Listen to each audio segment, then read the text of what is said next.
Kaydetsene bize, biz kaydediyoruz. Neyi kaydediyorsun? Etrafı.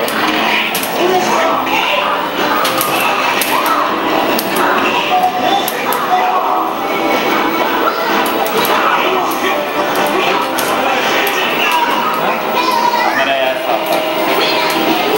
Sonra sitelerine.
Evet, birazdan ben getireceğim. Ya Fatih şuradan akır o kim bir şey söylüyorsun. Hadi. Ne? Onun var ya, anasına var ya, zam yapacağım, zam 60 yapacağım.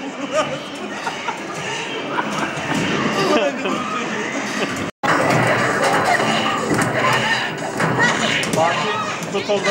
Arkaya tutulacağım, ben de yukarıya tutacağım, tutacağım. Bir de zıplayacağım, ben de bekleyeceğim, bir de tutacağım. Ama az önce yapacağım, tutacağım. Kayacağım, bana sen bekleyeceğim, ben koşup tutacağım. Bana sen bekleyeceğim, tutacağım, tutacağım. Ben teşhir söylüyorum, daha ne yapayım Fatih? Ya öyle yapma, adam o zaman yeniliyor. Ya amına koyayım, kaç aydır oynamıyorum. Zıplayacağım, kalka kayak yiyeceğim. İçinden geçeceğim, bekleyeceğim, tutacağım.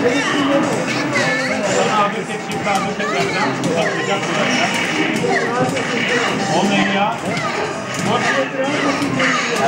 Kandırma yapınca ya.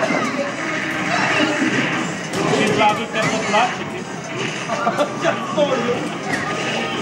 Zıplamak istedi ama zıplayamadı. Al çekeceğim. Zıplar. Koy çekeceğim.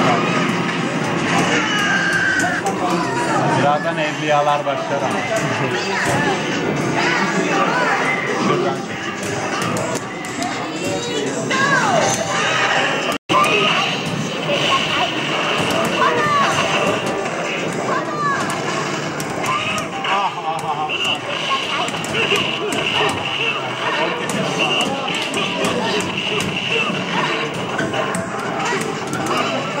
Lan böyle bir şey yok.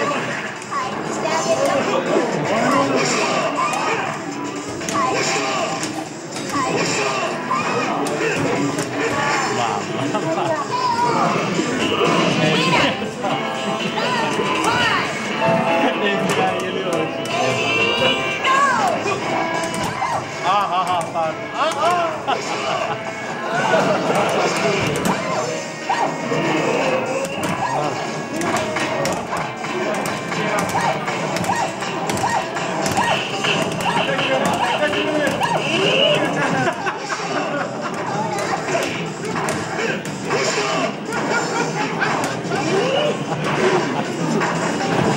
Düş yavrum, düş.